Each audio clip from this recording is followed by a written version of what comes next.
Good morning and welcome to yet another edition of the program Good Morning Sierra Leone, coming to you live from the Sierra Leone Broadcasting Corporation. I am Kojo Kwafo. And I am Willimine Obuku. Coming up in the program this morning, we will be talking to Mr. Sube Churchill from the Civil Society Reference Group, and they have been working on a policy framework for the non-governmental organizations in Sierra Leone. We will also have someone from the Right to Access Information.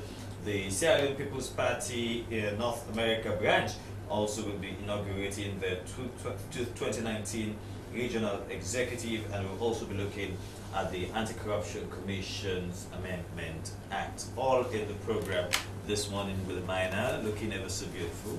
Thank you, Kojo. Okay. To you. Thank you. All right, so let's go straight off to the non-governmental organization policy working group in Sierra Leone, as they've organized their first national conference on the NGO policy and development framework. Well, according to them, they say the thrust of the conference is to see how government could be engaged on the review of the proposed NGO regulatory framework. And we have in the studio Mr. Sube Churchill, representing the Civil Society Reference Group in Kenya, is it? Yes. Okay, and you're here working in Sierra Leone, right? Yes, yes. And you're part of the people that have organized this this conference to look at the framework under which NGOs will operate in Sierra Leone. Yes. Now, tell us about this policy working group in Sierra Leone first. Let's understand where you're coming from. The NGO, non-governmental organization policy working group. First of all, thank you very much for providing this opportunity to share our feelings as a sector, as a voluntary sector, working to complement government efforts in development and governance processes.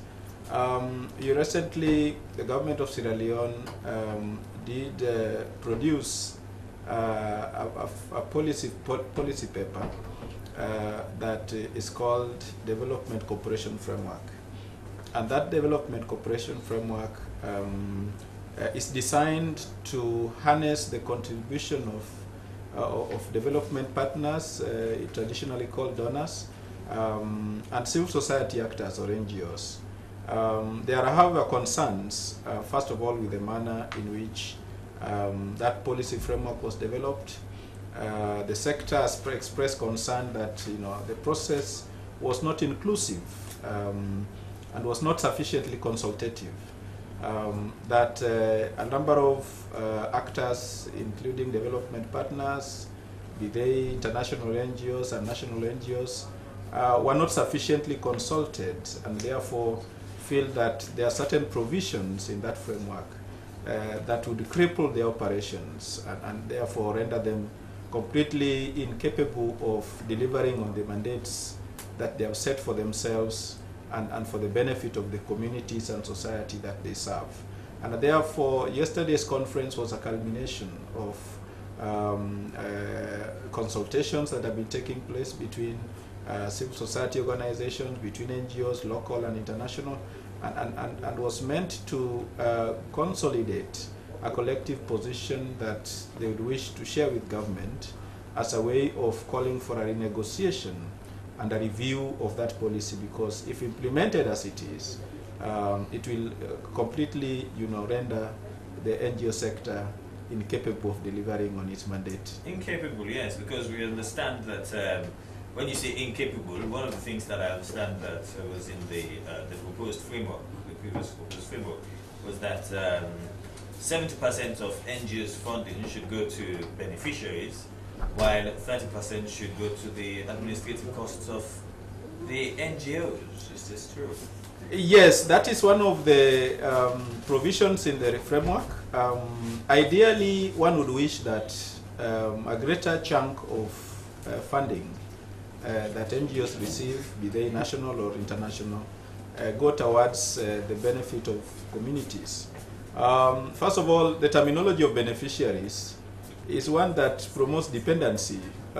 I think there is a lot of language that needs also be reviewed in the framework, because when you talk about beneficiaries, you create the notion. You create the notion. But the thing is, people have always said that these NGOs, we see a lot of NGOs, you know, coming from nowhere, and it's all a business of making money at the end of the day. You know, because people don't really benefit from what the NGOs are supposed to be doing. Ideally, you can. First of all, NGOs do not come from nowhere; they come from somewhere, and NGOs are voluntary organizations and associations of individuals that want to exercise their rights and responsibilities as provided for in the Constitution, and I'm certain that the Constitution of Sierra Leone does provide for people to freely associate and assemble and express themselves, to articulate their concerns that they want government and authorities to address. So it is not true that NGOs come from nowhere. They come from somewhere. They are started by individuals and citizens who have legitimate concerns in their own right. But importantly is the perception that NGOs, you know, wallow in wealth, it's business, as you put it, which is far from the truth, because the truth of the matter is that NGOs do certain interventions that have benefited, you know, vulnerable groups, people living with HIV and AIDS, people with disability, women who are poor and forgotten in the hamlets, and trying to raise their awareness. And at times when people do activities that do not directly put money in people's hands, there's a perception and a misconception that that does not benefit the people.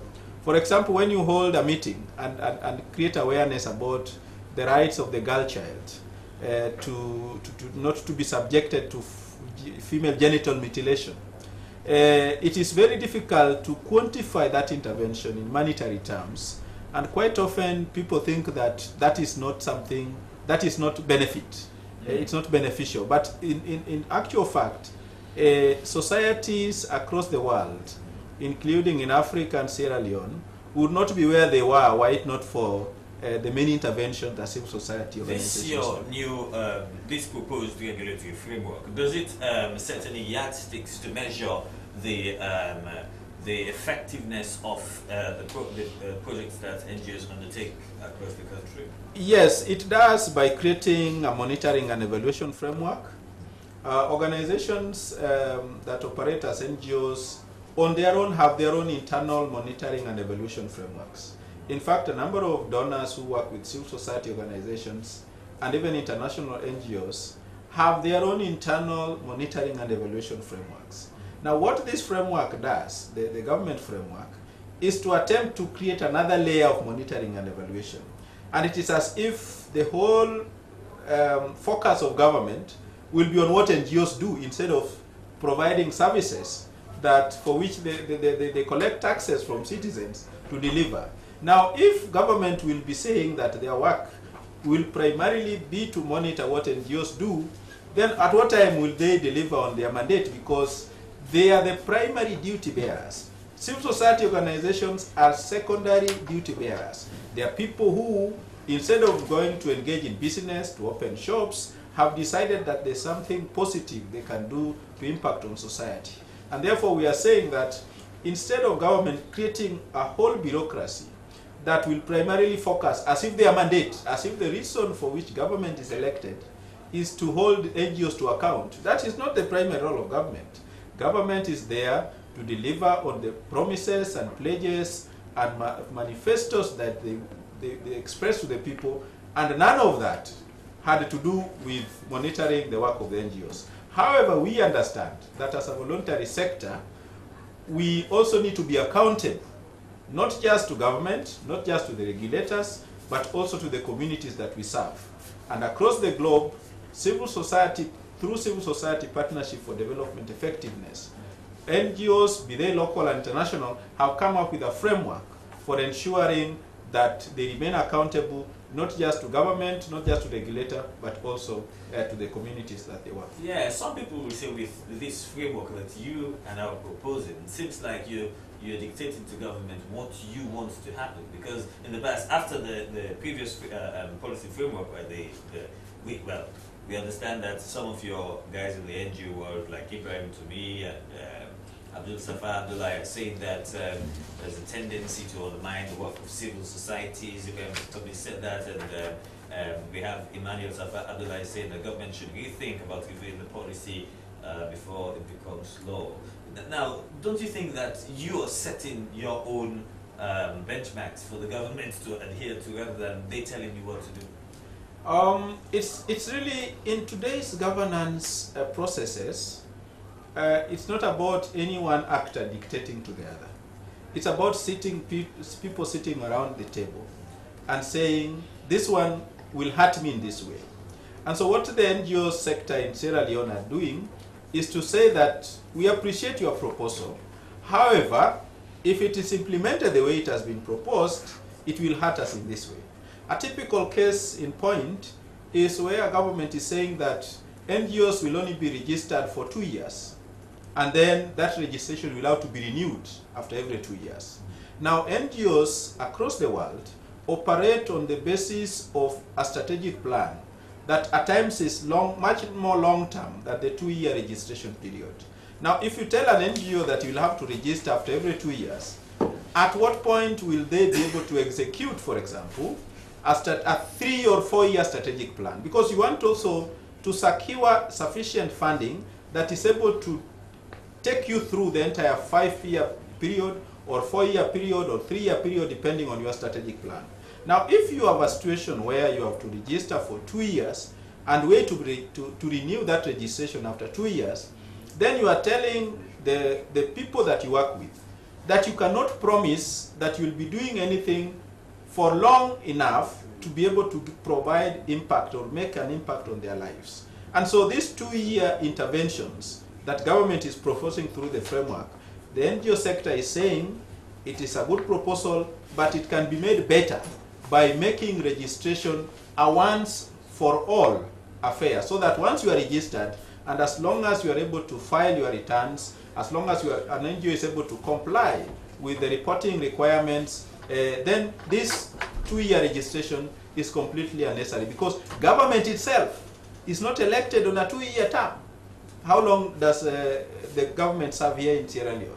5 years. 5 years. So why would they want to limit, for example, the operational plans of NGOs to 2 years when government itself is elected for a 5-year term? We are saying that in all fairness, the same that is done for companies. Are companies, for example, required to register after every 2 years? If they are not required to register after every 2 years, we are saying that what is good for the goose should also be good for the gander. Yeah, so at what stage is this framework now? This framework is at the level of a proposal. We are told that it has been adopted by the cabinet. We are told that it's supposed to be launched on the 28th. The NGO sector is appealing to His Excellency the President to intervene and put on hold that launch and implementation, so that the issues that the NGOs have raised can be reviewed and looked at afresh in a more participatory and inclusive manner. All right, do continue to stay with us. We will come back to you as the program progresses. This is Good Morning Sierra Leone live on the SLBC. We'll go for a short break.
As a mother of the house, whenever I want to prepare palm soup, there's no need pounding palm fruit. All I need is Nkulenu's Ghana's original palm soup base. My soup is done, and its preparation, it is not difficult at all.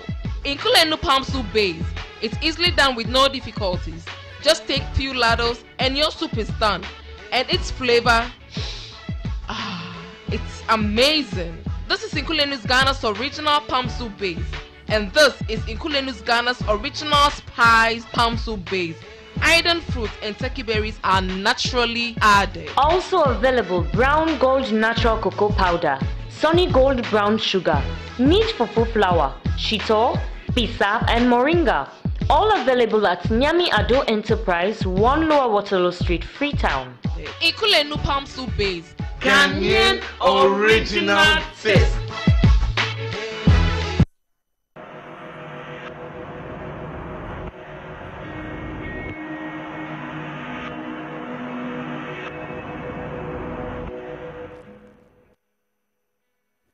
Welcome back to Good Morning Sierra Leone. And for our next story, the Right to Access Information Commission, RIC, is the body charged with the responsibility to facilitate easy access to information in Sierra Leone through the Right to Access Information Act of 2013. Section 8 of the RI Act demands that public authorities proactively disclose certain sets of information. In December 2018, the RIC organized a proactive disclosure forum at Miata Conference Center, where Vice President Dr. Mohamed Julde Jallo declared Friday 1st March as deadline for all public authorities to submit a model publication scheme to RAIC for approval. The deadline is literally around the corner, and we ask, what is the compliance rate thus far? Is here Dr. Ibrahim Siaga. Sure, am I right? Dr. Ibrahim Siaga Shah is here from the Right to Access Information Commission to answer this question for us. Yeah. What is the whole idea of the conference at the Miata Conference Hall? We want to know what's all in the idea of the compliance. Yeah, well, the conference itself, it was actually a forum launch. We launched the whole the idea of the proactive disclosure forum, and the speech was delivered. You know, that time the vice president kind of called on all ministries, departments, and agencies, to submit a proactive publication scheme to the RAIC, and so it's nearly 3 months now since that particular forum took place, and now we're just about 2 days to the deadline. So we are kind of so far, following that particular activity, we had another one on the 8th, between the 8th and 12th January, which was a workshop where about 80 participants were involved, and out of those 80 participants, about 40 of them came from 20 MDAs, and out of those 20 MDAs, 10 are actually involved in a pilot that we are 40 of them came from 20 MDAs. MDAs, yes. So it means 2 from each one MDA, yes. And out of those 20 MDAs, we have 10 that are really involved in a kind of a pilot project. We have a consultant that is presently working with them. And at that particular project. Yeah, a pilot project. It's trying to develop a model. Yes, model. Okay. And at that particular workshop, we kind of engaged all the stakeholders. There were also representatives from the non-state actors, CSOs. But we kind of we kind of developed a kind of a relationship with them and encouraged them to kind of develop their publication schemes, because it's very important, and we kind of emphasize the benefits of this publication scheme, because the whole idea of the proactive... Tell us about this publication scheme that you're expecting them to develop. Well, the whole idea of the publication scheme is we are talking about the 22 minimum classes of information that are kind of that we expect all the MDAs to put together, in this particular scheme, which is a model scheme, and they are supposed to submit that to us. And some of them, of course, include like procedures, policies of the ministry or the department or the agency, or the services that they deliver, their employees, and the funds that they receive from from the consolidated fund, how they disperse these particular funds, issues of transparency, because the whole idea of this proactive disclosure forum, this proactive disclosure publication scheme is to try and encourage them, to be transparent, to be accountable, and also to promote good governance. And it kind of resonates very much with the new direction's call for to prevent corruption and the fight against corruption. So who do you define as public authorities who must comply? Well, the public authorities, we have a very broad kind of definition of public authorities.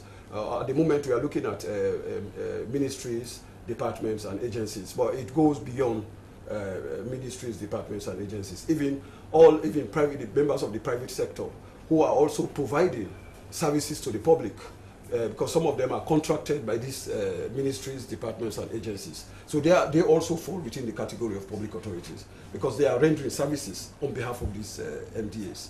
So so any body that is rendering service to a member of the public, is considered a public authority. So it's a very broad. Yeah. It's a very broad. We have barely 2 days to go to the 1st of March. Yes. And so we want to know those that haven't actually submitted a model publication scheme. As the Vice President has said that it's the 1st of March, and we haven't really seen much done by the public authorities to come forward and present their own schemes. What's going to happen? Well, definitely we're going to they're going to incur a kind of an invite to the RAIC tribunal, because we have a tribunal. Because our responsibility is actually to engage them, and then if failure to comply, we'll enforce compliance. So the March 1 deadline is going to be we are in the process of actually enforcing that particular March deadline. So at the moment, following that workshop that we had between the 8th and the 12th, we have a consultant that has been working with some of the MDAs that are in the pilot. We have an indication that there are some that already, from that workshop, we gathered that there are some already that have been doing something. They have best practice around disclosing information. For instance, some have websites, and just that some of these websites, they don't have the complete classes of information that we are talking about here, the 22. Some of them I just referred to here. And, and so what we are doing is to, those that will be submitting, it's possible that they may not have all the complete 22 minimum classes. So we will encourage them to develop the others. And those that don't comply at all, definitely we will try and enforce compliance. And because we want, and the whole idea is we are trying to engage them as partners. We are not trying to kind of to present ourselves as if we are just trying to coerce them. What we are trying to do, particularly that workshop that we had, we made it very clear to them it's beneficial for them to provide this information proactively, because when they provide, one of the benefits is that they control it, they will be able to control the narrative. Because when you provide the information proactively, instead of allowing people to come and reactively ask for the information, you are able to control the narrative, and you are able to reduce tensions in the public space. From all indication, you seem very much disappointed, in the fact that a lot of public offices haven't come forward to adhere to the Vice President's call.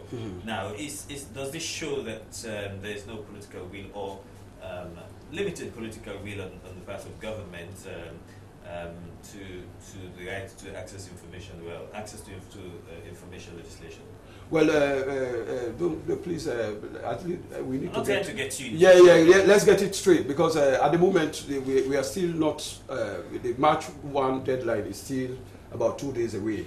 And also recently we relocated actually from, just about a week ago, from our offices located in Hill Station, very close to High Mart. So people might not know where offices are. So just about a week. So we suspect that maybe that may affect a bit, but we just about a week. We relocated to a new office in town now. We are much closer now to the public, which is on Kuto Road.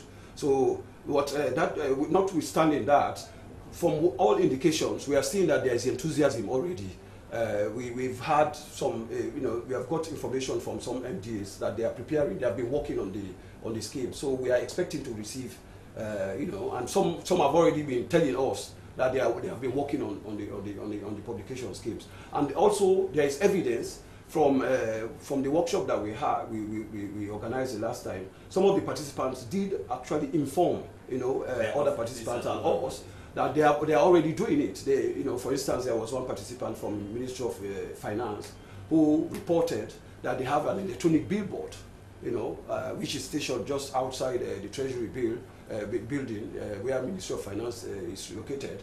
That displays information about statistics, about updates about the economy and things like that. I know you're not trying to defend. I know you're not trying to defend MDs. I'm not trying to defend. But the fact that they have not been able to reach you with this model scheme, publication scheme, is this not in defiance of the Vice President's call for such a scheme, or the government's call for such a scheme? And does it not also mean that the government is not taking this right to access information seriously? It is something that has been passed by the Parliament of Sierra Leone. Yeah, definitely. No, I agree with you. But now, since we are not there yet, the deadline is we are still 2 days away. 2 days is no time. It's not a lot. Yes, it's not a lot. But let us allow the time, because at the moment, we definitely are expecting, because don't forget that they are supposed to submit the publication schemes, and this means it's just a piece of paper to let us know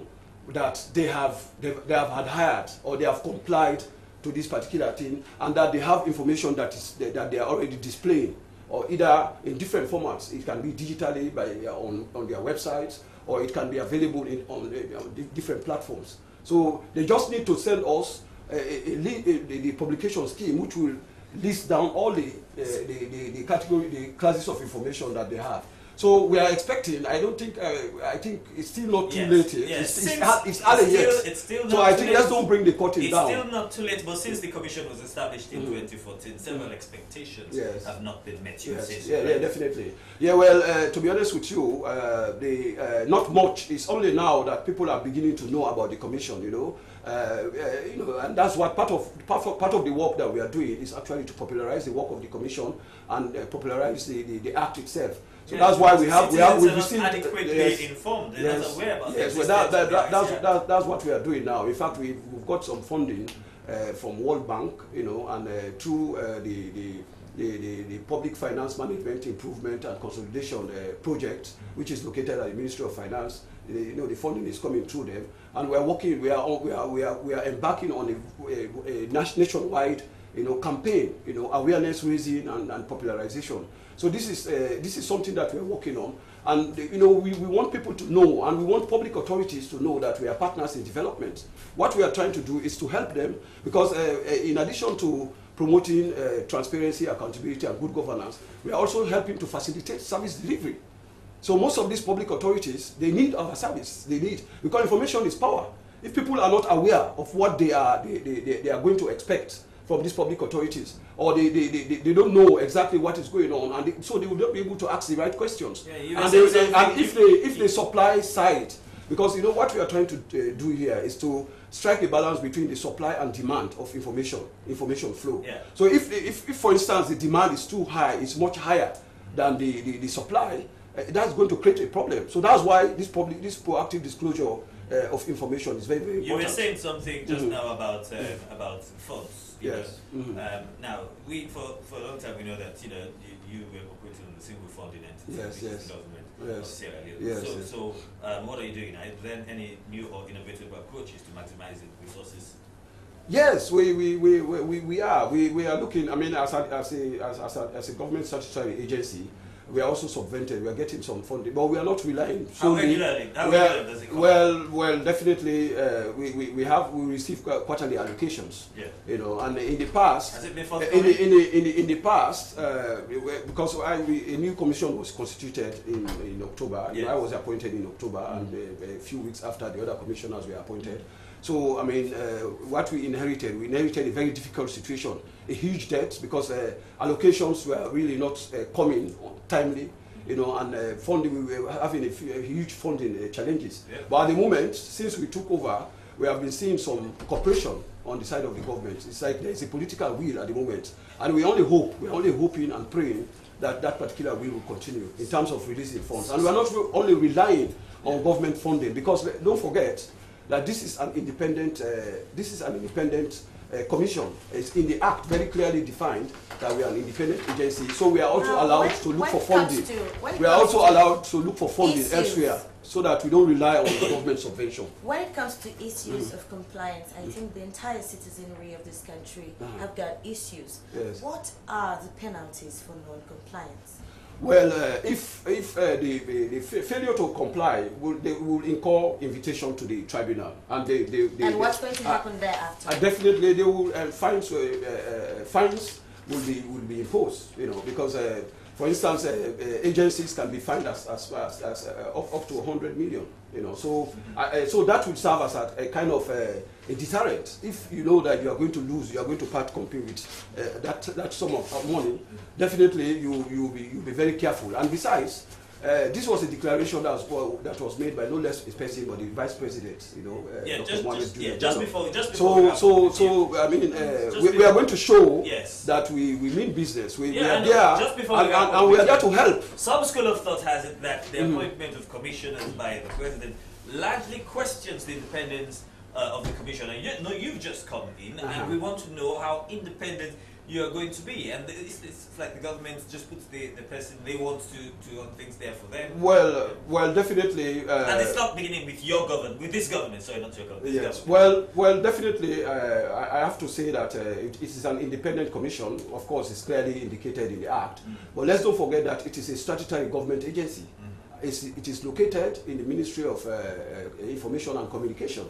And according to the Act, the minister recommends, and then the president appoints. It's in the Act. And that was what was done by the president. The president did not just go out to appoint. You know, recommendations were made by the minister, whose responsibility is to recommend. Okay. And then the president, and so that's exactly what happened in the case, my own case as the information chairman and information commissioner and the rest of the other commissioners. So it's not something that was done out of context. It was done within the remit of the Act itself.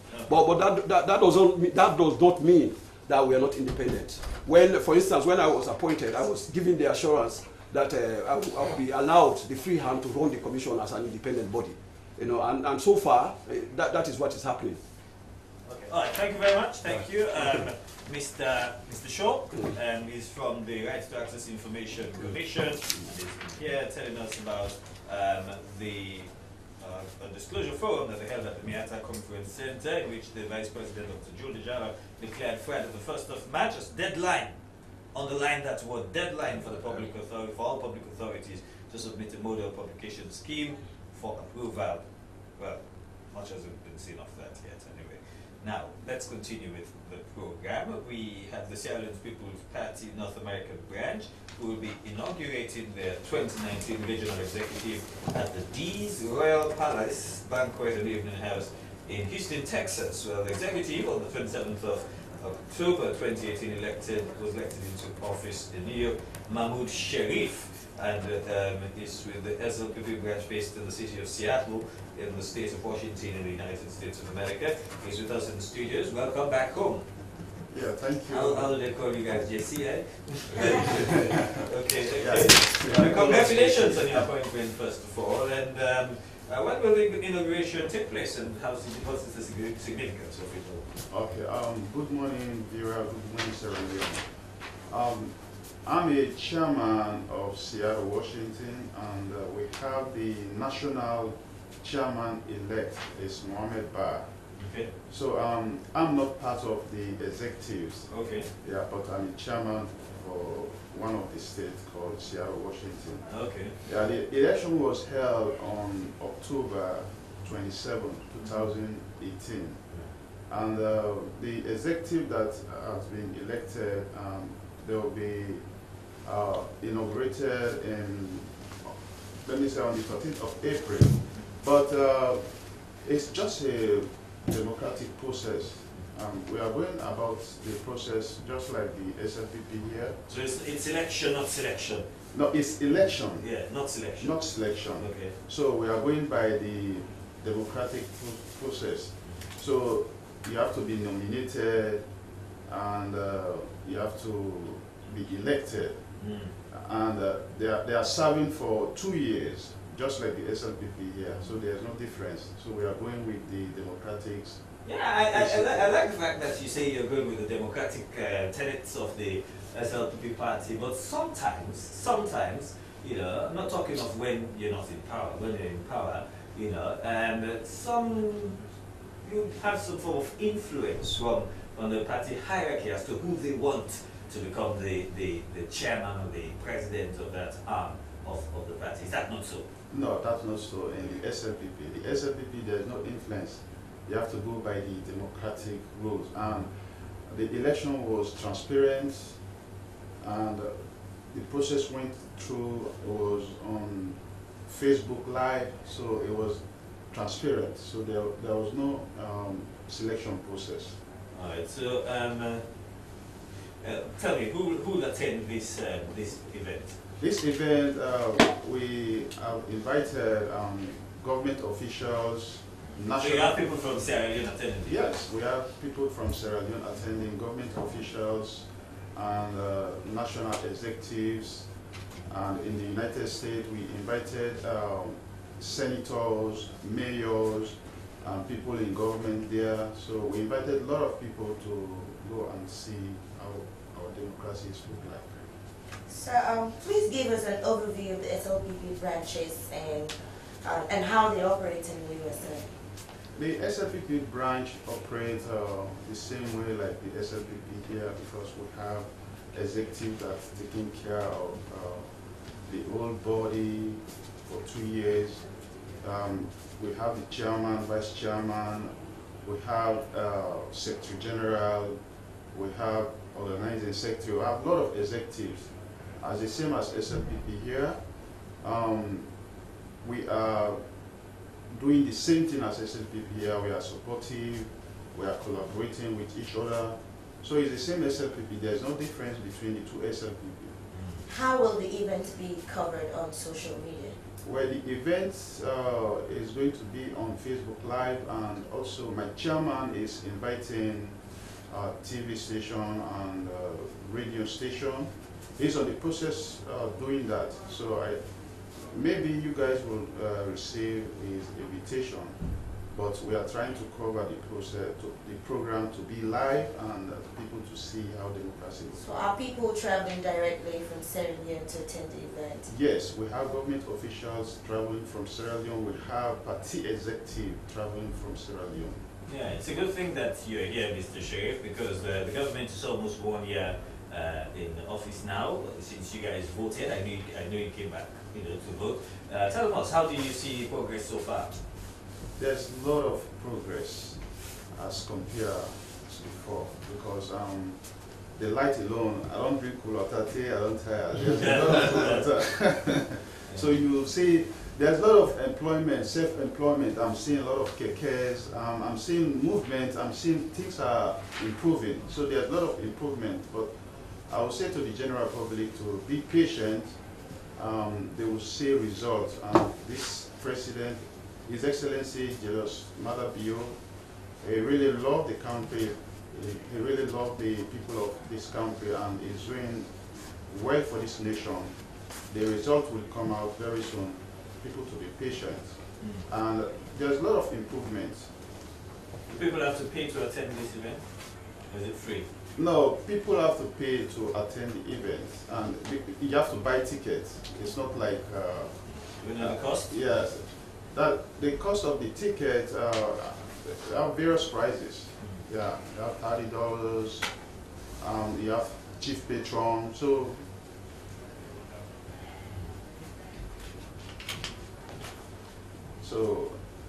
we have like we have social stuff that we have to do, because the event will start on the 12th. You will see the program called Meet and Greet. You go and meet a lot of people there that have been long time since you guys meet each other. And after that, we have picnic. The program will be colorful. All right, thank you very much. Thank you. He's Mr. Sharif, and he's here talking to us about the elections. That's the Sierra Leone People's Party North America branch, as they will be inaugurating their 2019 regional executive at Lee's Royal Palace Banquet and Evening Center in Houston, Texas. Thank you very much for joining us this morning. Well, let's move on with the program. Our next guest is from The Biggest Loser, is Howard Dean. Well, it's hard to say The Biggest Loser, right? That doesn't sound much like an introduction, does it? but she's looking at the bright and unexpected side such a title. Welcome to our studio. What do you mean by The Biggest Loser? Well, thank you for having me. The Biggest Loser is a reality show that will be coming. We'll be looking into different aspects of human lives in Sierra Leone, like health and the health of Sierra Leoneans and the healthy lifestyle of how people are living their lives. You would agree with me that the health status of so many Sierra Leoneans is questionable in Sierra Leone due to the simple fact of the lack of proper medical facilities we do have. And so many people have, of late, be having so many complications in health diseases like stroke, high blood pressure, and diabetes because of the kind of lifestyle we're living in Sierra Leone.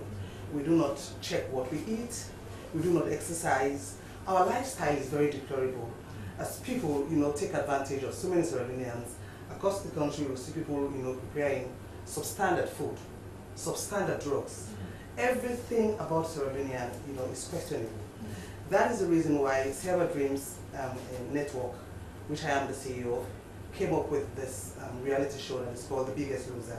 The Biggest Loser, it will become very, very soon in March, where we'll have like 20, overweight people in the house. We want to introduce exercise to people. We want to tell people what to eat and the lifestyle they're living.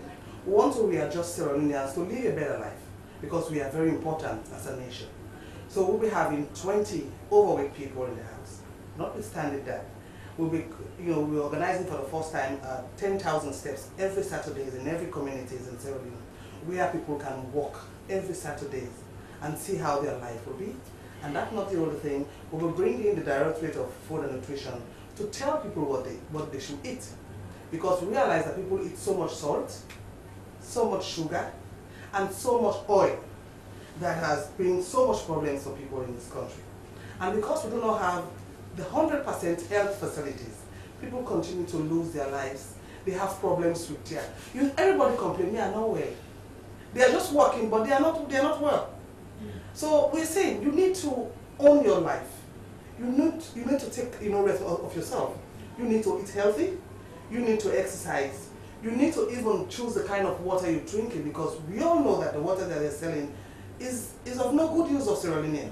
Some of them are smell, some of them are so dirty, and people just take advantage of people. They will just sit one day and say, I want to open a water factory. They will just open it, and people just buy. They will just sit and say, I want to open cookery bar. They will just bring all these substandard things and put them in the pot and cook, and people eat. And people continue to get sick. Obesity increases in the country. People think when they are fat, it means they are living a better life. When their stomach is big, it means they have so much money. When they eat chicken every day, it means they are living a better life. We are saying no. You have to choose what to eat, the time to eat, and at least exercise every day. Just walk like 45 minutes. Not because you have a car, you think the wall is over you and you just inside the car every day. Even the car you're using, there are times you need to check the oil, you need to check everything. But how many people in Sierra Leone can wake up in the morning and say, I'm going to check my health sectors and see what I need to work on before it gets too late? Yeah, so when will this show start and which networks are going to carry it? SLBC, of course, and Star Television will host The Biggest Loser, and it will be live on the internet across the world for people to see. How are you going to select? Joe, I think this one is for me. Yeah, you're very excited about it. Are you sure you want to cut down on your weight? I have to. You're already slim. I need to. Joe will be actually hosting 20 overweight people in the house. Yeah. I'm going to be a mom. Oh yeah? Don't you think so? No, because I don't think you need to shed any more pounds. You're quite all right. Anyway. Yeah. So how are you selecting these people that are going to be in the house? Well, there will be an audition. We have to check their medical status for the first time. Some people don't even know they have diabetes. They don't even know that the pressure is even raising every day. They're just complaining, my head is spinning me, and they go and take paracetamol and then they'll sit. So we have to do an audition and we have to take their medical, results, and then we'll see who is actually very, very important to go to the house. The reason, after a month, we're keeping them for a month, because to lose weight is a process. So is it something that people will have to vote? No, you just buy forms. The forms are here, SLBC. We have forms at 98.1, Premier Media, and Star Radio, and even in Core Fitness, which is the leading partners for the Biggest Loser. So how do the public participate in all this? Just by watching? Well, no, not just by watching. They have to participate in, because that's why we are even including the public. On a Saturday. In what way? In what way directly with the public? We have like Facebook page and WhatsApp groups that will so people will be able to make comments. Just to talk about it and see how. That's not the whole thing. We have the special days in the week. We have people who send their videos of what they have been doing watching the show. We want people to connect. You send 2 minutes of your videos of like changing your food, walking every day. So it's a different thing and it's a process. Right. Okay, thank you very much, Howard, for coming on the show this morning to tell us about the biggest loser. Yeah, I don't want to lose weight. I want to add more pounds. I told you I'm going to be in that house. You should be fighting some more pounds. Thank you very much, Howard, for joining us this morning. We are going to be having next the Anti-Corruption Commission, as they will be talking about the reviews of certain provisions of the ACC Act, which was established. Which established the commission. We do have with us in the studio someone from the ACC, Al Hassan Kagbo, and is the Deputy Director of Public Education and Outreach Department. And as you've been doing some work on the ACC Act, what exactly have you been doing? Well, we've proposed certain amendment, 13 in number, that will bother and deal with this use of increasing the penalty for defaulters or for those found guilty of corruption, to have a very clear and precise, effective asset declaration regime that will target the right people, to increase the penalty, and to create alternatives for prosecution. I'll begin with Section 36 of our Act. In fact, I'll deal with Sections 36 and 37. Sections 36 and 37 deal with misappropriation of public funds and misappropriation of donor funds, respectively. Now, when one is found guilty of any of those offenses, as I highlighted, the penalty clause only made room for 3 options. 1, the judge is at liberty to impose a penalty of not less than 30 million leones. Focus your attention on the phrase not less than 30 million leones. So it could be 100 billion, as the case may be, depending on the seriousness of the offense committed, or not less than 3 years. The same thing applies. So what the law does here, it creates a minimum below which judges cannot go. It did not create a ceiling. It means judges are at liberty to impose fines as high as they may be, or prison sentence as high as they may be. Now the third leg of the penalty clause is custodial sentence, whether the judge may apply custodial sentence and impose fine at the same time. So the judge is at liberty to impose fine and then send you to prison. So these are the 3 arms. You either impose fine, or you send someone to prison, or you use both. Now what we are proposing is that to have another provision, right? Another subsection.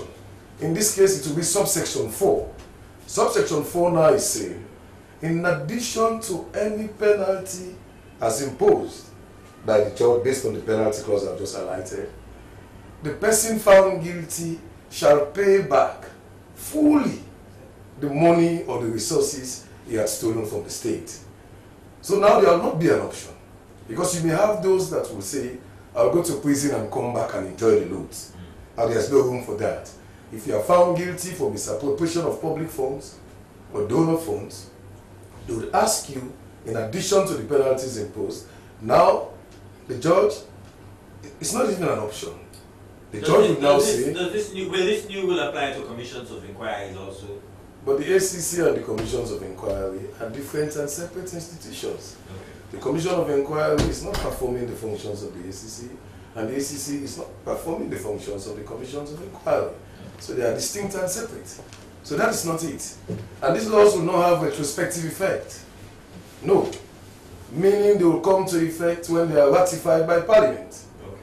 The other area we are also focusing is to allow the Commissioner discretion as to whether to prosecute or not to prosecute. This is something the Commissioner has been exercising very clearly, and we have mandates for that if you go under the provisions of Section 133.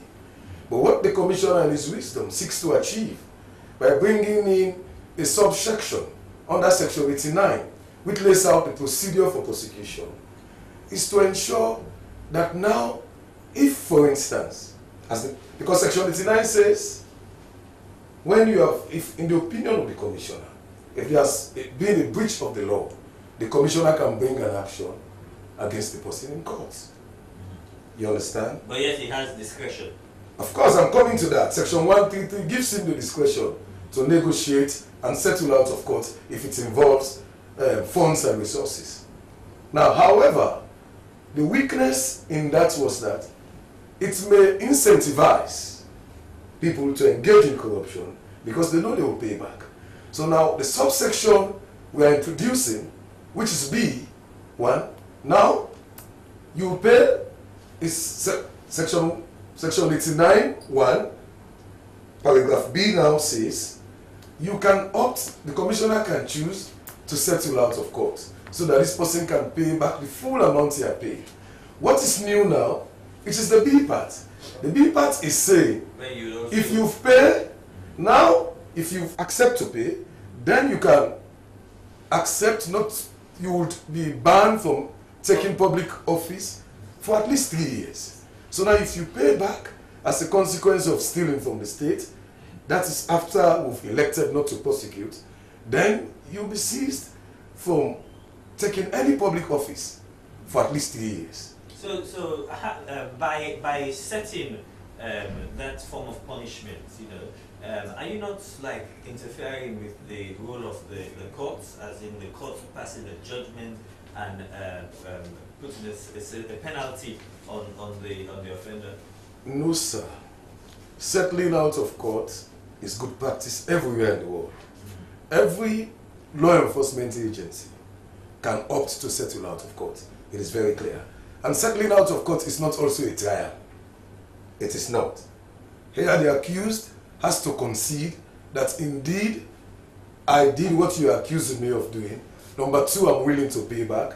Number 3, I'm willing to recuse myself from accepting public office for at least 3 years. That is not a trial.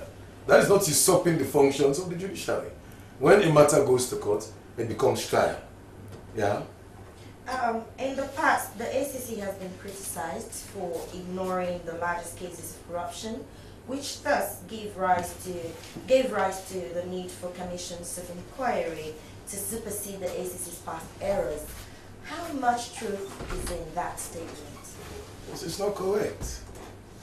You are presuming that the commissions of inquiry and the ACC are performing the same functions. It is not correct. So what are the distinctive roles of the commissions of inquiry and the ACC? What are the differences? I mean, what are the different roles you play? ACC prosecutions are criminal. These are criminal prosecutions. Commissions of inquiries are not criminal inquiries. But how best as an institution have you been trying to bring to book those who fall victim? Well, we do. Check the records. We do.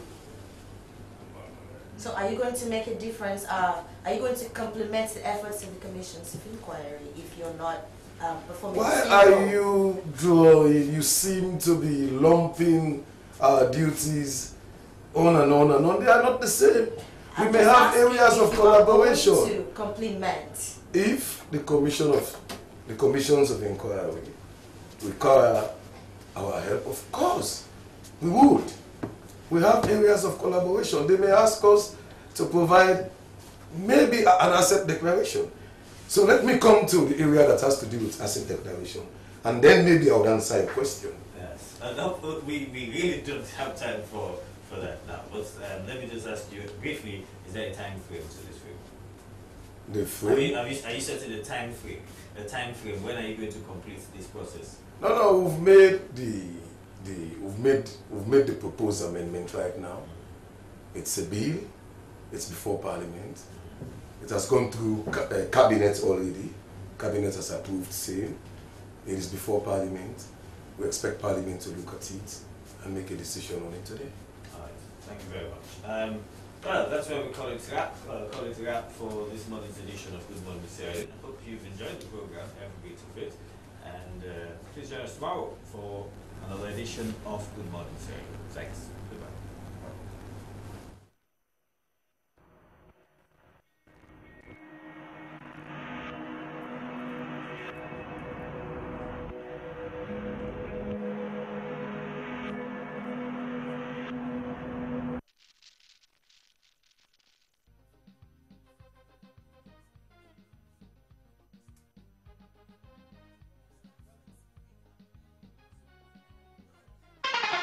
Get into the groove this week and every other week.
Landline.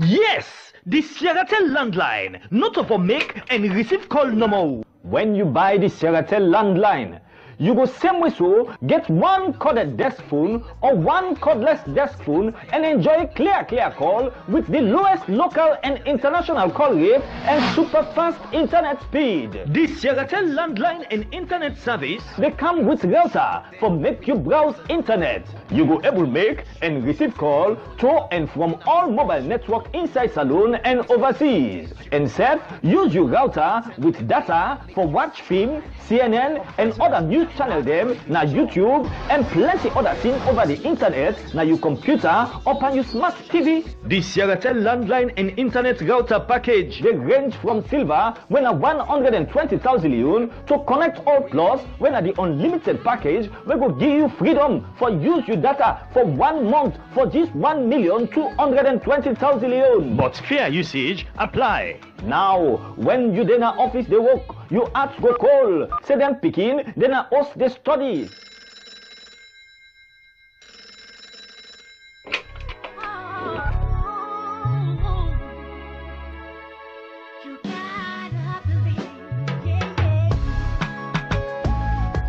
Safe, then go able for use with Sierratel router for do research over the internet so that they go land book better one. Just like when mommy and daddy, Safe go they enjoy them. No waste demo, connect to Sierratel landline and internet service today. We go send with technician them for can connect all things for you quick one. You can visit any Sierratel shop, na Kono, Kenema, Makeni, and Freetong, or call the customer care line na 111 from any Sierratel SIM or 025-100-111 from any other mobile network. The Sierratel landline and internet service. Talk clear, talk for cheap with fast internet. Sierratel, na we you.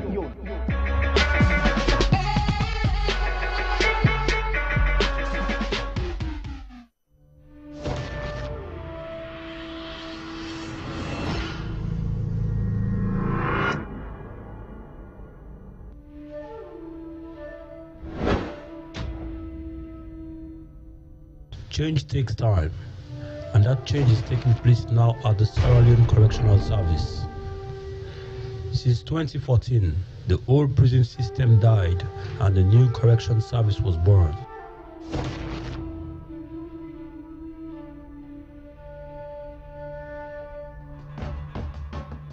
In our nation's quest for development, Sierra Leone took the bold step to move from punishments to corrections and rehabilitation.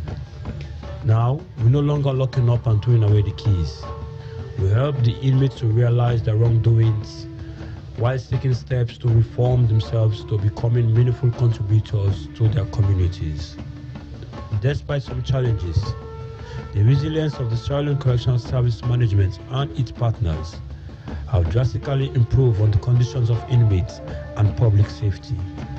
Be part of this change and support SLCS in its journey to make Sierra Leone a peaceful and great nation.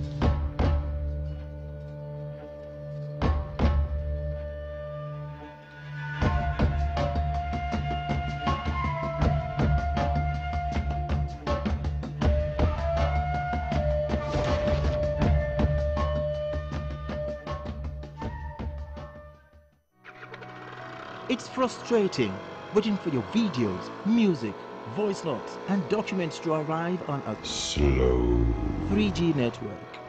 It starts, then it stops, then it starts again. And finally, oh no, it stopped. But forget about old 3G technology now. Introducing Sierra Leone's first 4G LTE network from SierraTel. Now you can watch movies, listen to music, chat online and work faster. SierraTel 4G LTE. It don't be. Change to Sierra Leone's fastest network now. It's 10 times faster than 3G. Visit your nearest SierraTel shop today.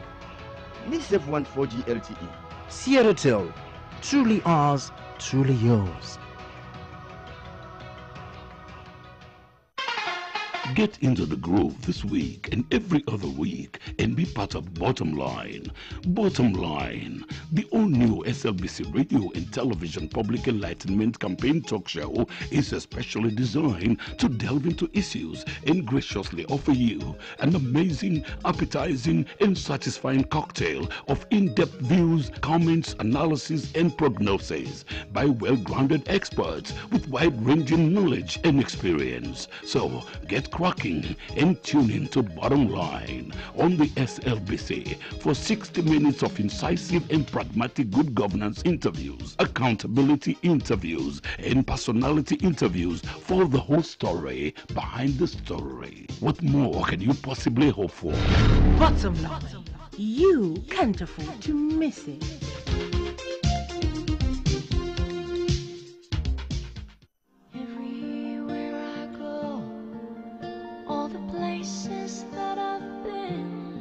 Since the beginning of time, he created them. Male and female, love has been a powerful force, creating destinies and emotions that's deep. Love has also come to be a bittersweet experience.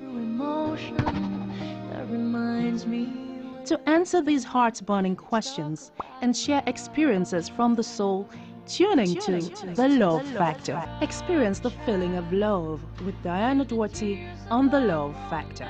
So whatever that's deep and touching, share it on The Love Factor. The Love Factor.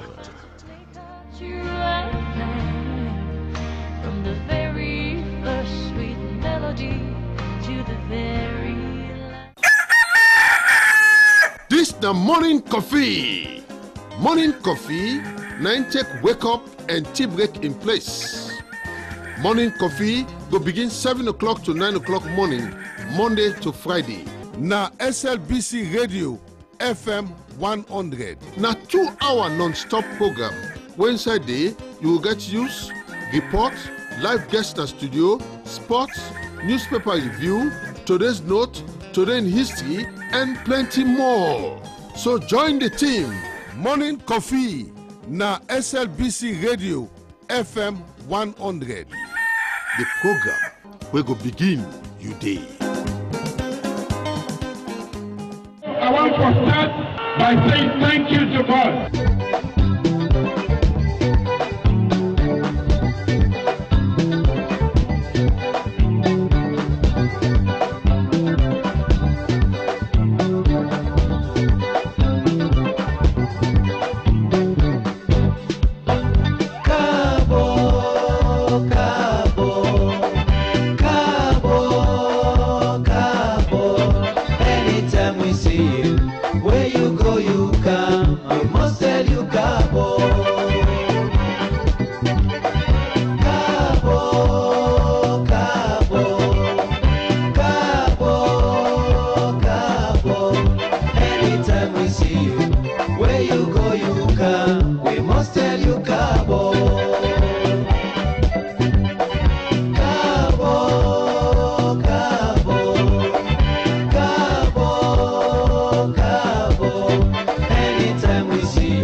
That's okay. What will happen is we'll stand down this but go on to CW17, who is meant for cross-examination. Commission, this witness is here, very. Sit down. Come back. We will call you in the next 10 or 20 minutes, please. Yes, ma'am. Yeah? Thank you.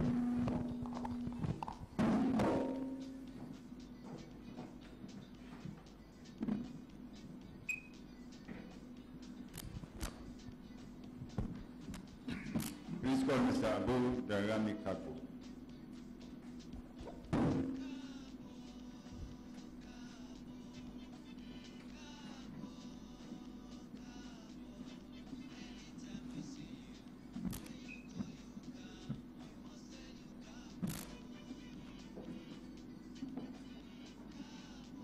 This is a CW17? Yes, ma'am. Okay. Yes. Is he reminded of his oath? You've done that, you are remembered. Sit down, sir, please. Come on.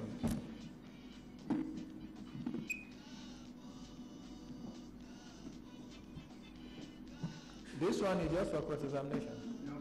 Is to tender contract documents or so? He indicated he would come around with certain documents. Okay, then after that they will cross-examine. Yes. Okay.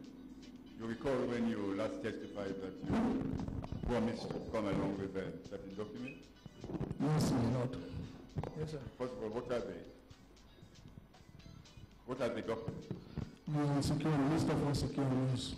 The full list of unsecured loans. Yes, my lord. Okay.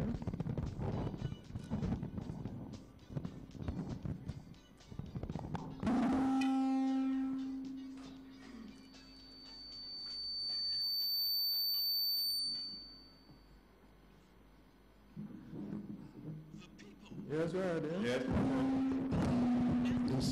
That's the list of, Is that all you are tendering? Any other things?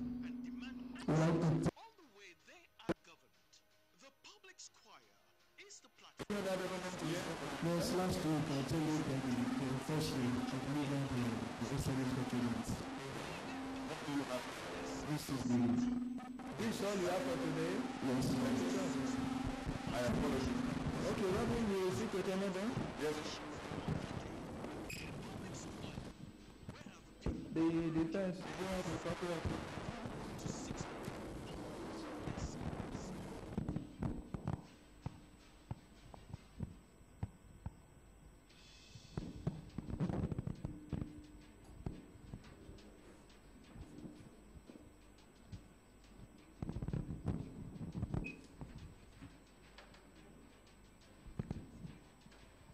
My colleague, do you have any objection to those documents?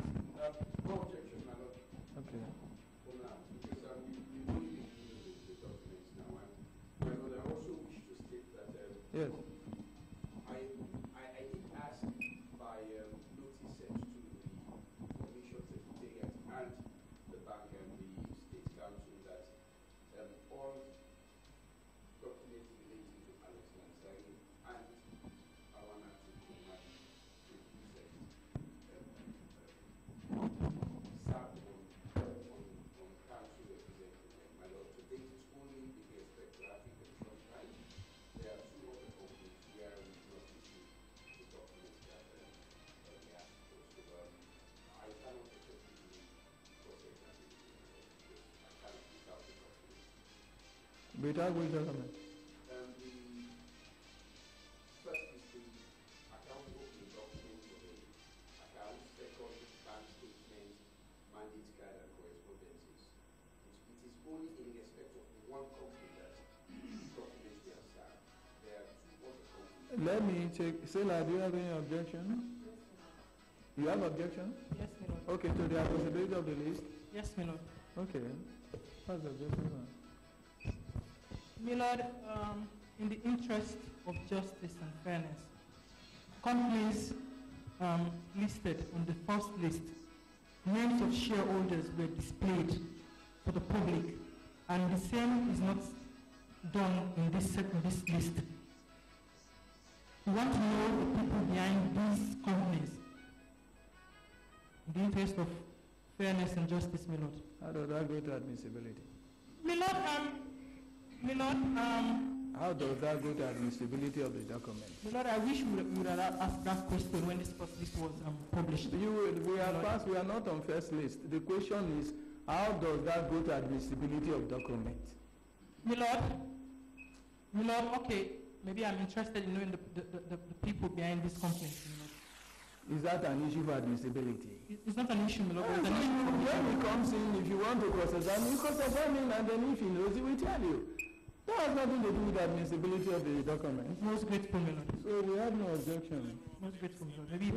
When you are taking them on, you can go there, and then... I'm much obliged, my lord. Thank you. I think it's even the defense that requires this document.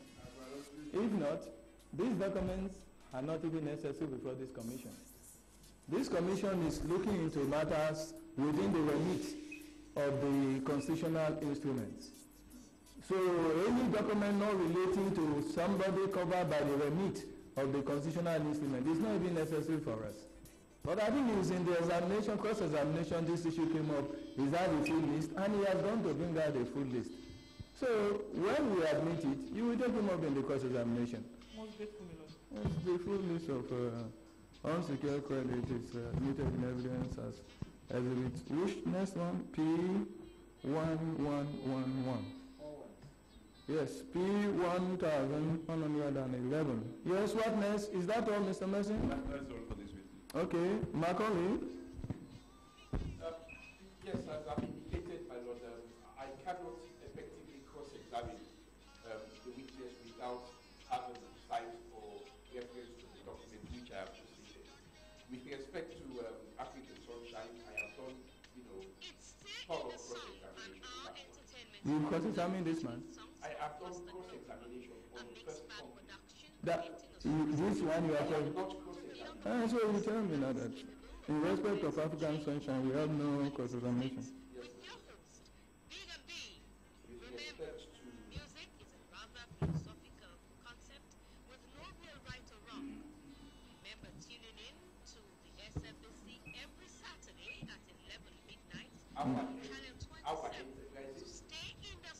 Is it on SBP 1100? But with respect to, let me see the list, please. Let me see the list. P1100. Thank you. That with respect to our what? Our enterprises and our construction material. I'm trying to look at it. Okay, our enterprises. Our enterprises. And our construction and general services.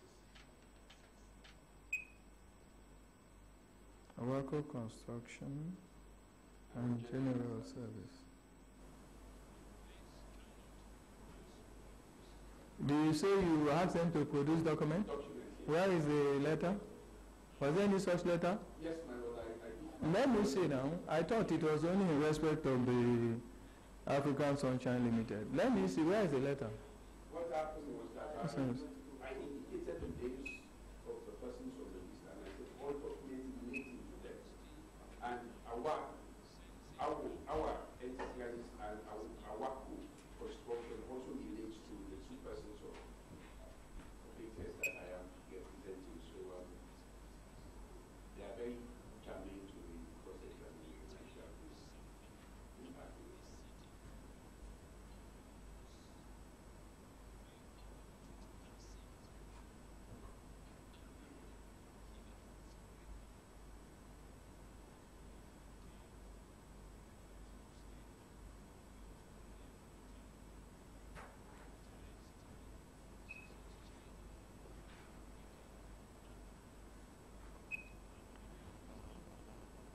So if you give somebody notice to produce a document and he fails to produce it, what do? You don't move on with your case. If he fails to produce it, what are you supposed to do? My Lord, as I've indicated, my cross-examination is based on the cause of those. I'm not asking of course, I'm saying in law, in the proceedings, if you give somebody notice to produce a document and he fails to produce the document, what do?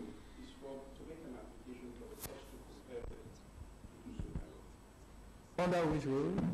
They give me your order, the High Court rules. If you want, let me hear from you how it operates in there, because in my country it's not so. If you give somebody notice to produce and he doesn't produce the document, two things follow. If you have copies of it, we use it. And whatever copies of it, whether admissible or not, will be admitted. That's one. The company's programs of the company, the owners of the company don't have paper. I'm talking about account opening documents and the mandate card. Okay. Yes, those are in the possession of the Please, those ones you should be able to bring them now. We don't need to spend time on that. You have to bring them if you need them for cross-examination purposes. Listen, those are things in the custody of the bank. They should be able to. I think they did so in respect of Sunshine, am I right? Yes, my Lord. I will stand down this matter because we need to get to an end of unsecured loans and non-secured loans. We can't perpetually be on this issue. Today we get to conclude the unsecured loan matter and move to other things. This witness will now go back to the bank, go get those documents, and then let's conclude with unsecured loan. Yes, so how about you? You are ready to fire? Millard, I think according to the instructions of my learned senior, yes, an application was made for the bank to submit the directive for the freezing of accounts. To do what? The Bank of Sierra Leone directive for the freezing of accounts. The last time Mr. made No, he didn't say so. He cross-examined on it, but he didn't say they should go and bring letter. He promised to bring it. Huh? There was nothing like that. Is it not Sise? There was nothing like that. Sise says he will rather address me on whether the evidence of that person should be admitted or not, that it should be expunged. Yes, Mm-hmm. Lord, may I at this point make an application for... To do what? For the documents we tendered. Which document? The Bank of Sierra Leone directive for the freezing of accounts. Is there an issue whether the account was freezed or not? Is there an issue? Please, please, please, if you want to cross-examine, please. Whether the account was frozen or not frozen, is it an issue? If you had contention. The evidence we have before us is simple. At one point, the accounts were frozen and subsequently the freezing order was lifted. So what is the issue about that? Cross-examine, let's make some progress, please. See, you have no question from me? No, my lord. Okay, that's all right. CW7 cross-examination. Right. Let's see that.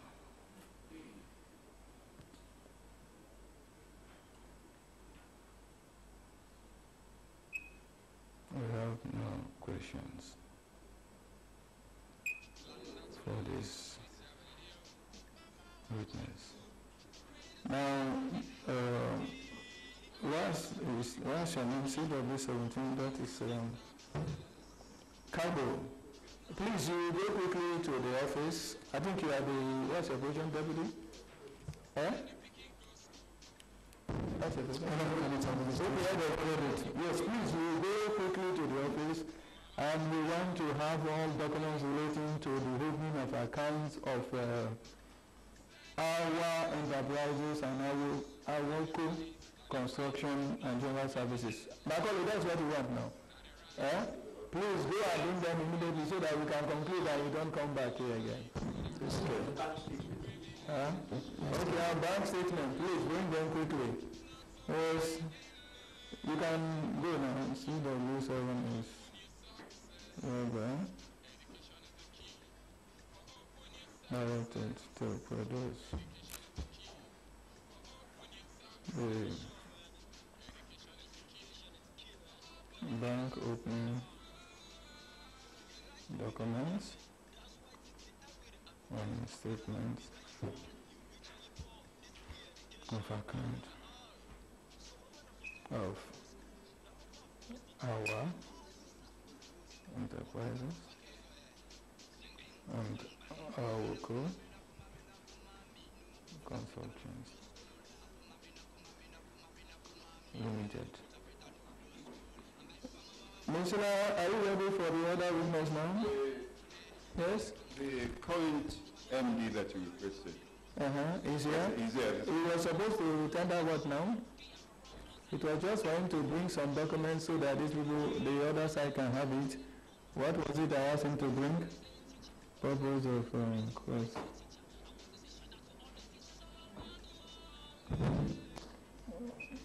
Okay, I remember now, I'm coming. Of CW17. Now I remember that I said I wanted to know applications, how these people, the loan was granted to them, or the overdraft, if there were applications, approvals made. I want to see them. Is he here now? Let him come, please. If you have them, let him do that. This will offer so as some more time to the credit, retail credit policy. I'm sure it's good. Extended time for you to still go through those documents. Okay, ma'am. That managing director was CW number what? Okay, his name is what? Abdullahi Toure. CW15. Okay, CW15 is recalled.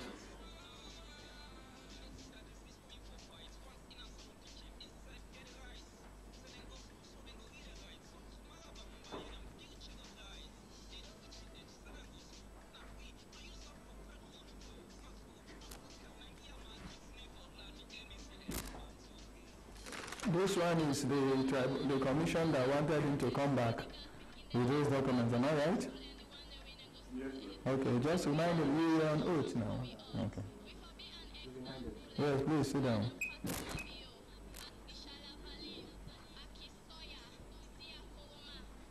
Yes, go on. Mr. Toure. Mr. Toure. Okay. Although the commission requested you to furnish it with certain documents. Yes, my lord. Are you with the documents? Yes, I was told to bring some. Just bring whatever you brought, yes? Credit of the companies. Are you with them, yeah? Yes, my lord. Then just bring them quickly. Let's admit them so that we can do an what the next one? So, I have the documents with me here. I have with me the documents. Some documents leading to the credit. Some documents. Okay. Well, you will name them for the benefit of the commission. Leading. Before we have them tendered. Yes, what are these documents to the granting of unsecured credit? Well, I have documents for the, according to the listing leaders, I have documents for nature of the document. Nature, what are the documents about? Yes? The document is about credit. Okay. Document. Something of unsecured credits. Yes, ma'am. Okay. So, to politically exposed persons? Yes, ma'am. Okay. You shall bring them, let us see so that we can make some progress, yes? I have is that the document you have? Some documents. Is that the document you come with? Yes, ma'am, that's the documents. Yes, bring them, bring them.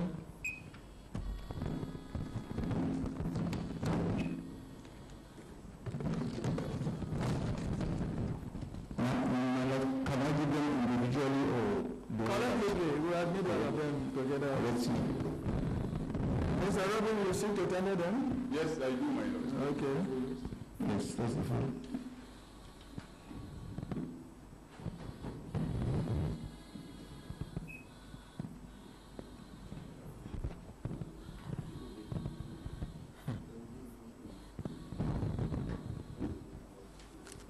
Mr. Macaulay, these are documents that nobody asked. I asked for them.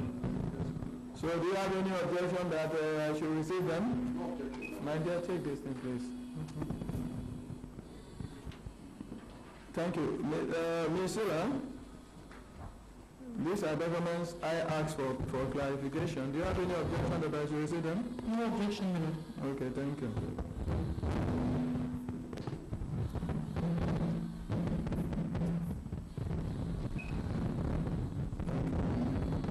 All of them collectively, we admit them as SBP 1112 collectively.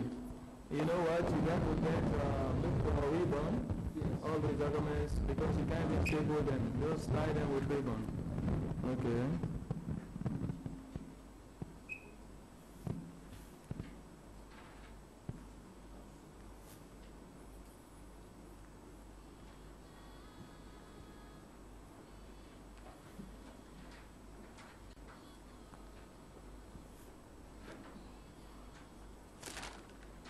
Well, that's the only purpose I called him back. But Macaulay, do you want to have anything to say before I release him? I cannot say now because I have not had sight. I have not seen the content of the document. So I cannot. I can say for tentatively can't be released. If there's anything that... Okay, you will need it back. Okay. Please, you make copies of this thing for the lawyers. And if there is need, we'll plead with him to come back. But I want to release you so they can go and do your work. If there is no need, there will be no need. Ms. Sila, is that the same position you take? Yes, my lord, that's all right. the same parameters. That's all right.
Of course, Mason, you don't have any objection. I release him.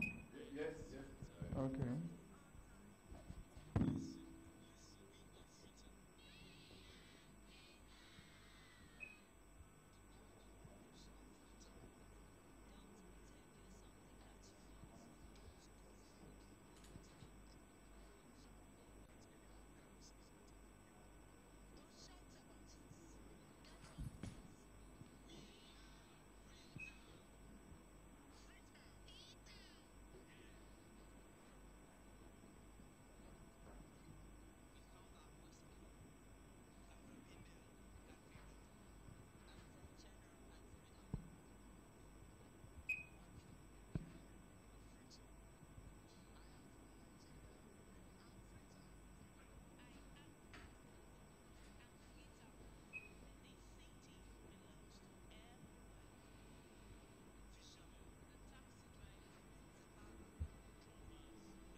Well, I thank you for coming. I want to release you so they can go back to their work. If there is any need at all for further cross-examination when they look at the papers, we will duly communicate it to you and get a convenient date that you can come, okay? So please go back to your work. Thank you so much. Thank you, my lord. Yes, thank you. Now, Sila, can we now take the CW system?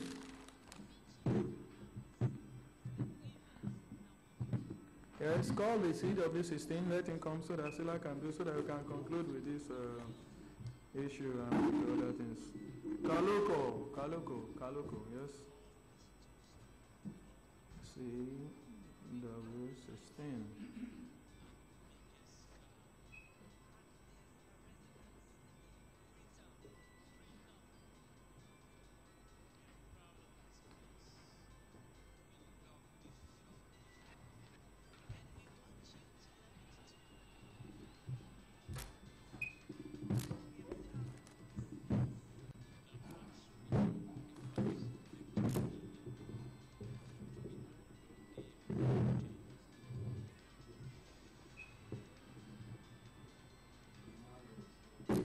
Thank you.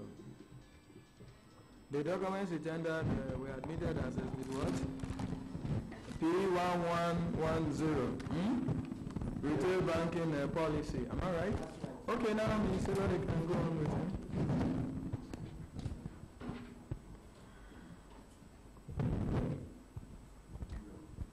Once again, good morning, Mr. Koloko. Thank you. Good morning.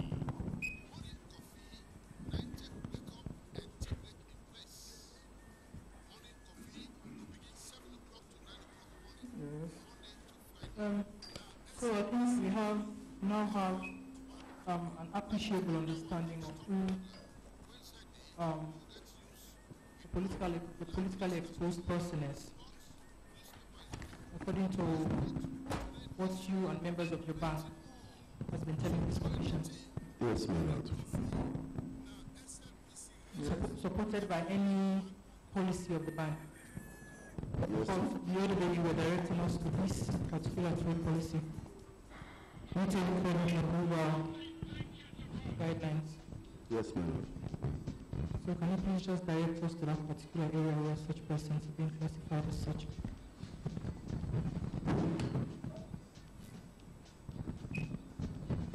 Yes, sir.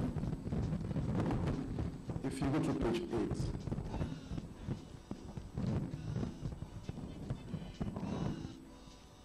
of exhibit P1110. Am I right?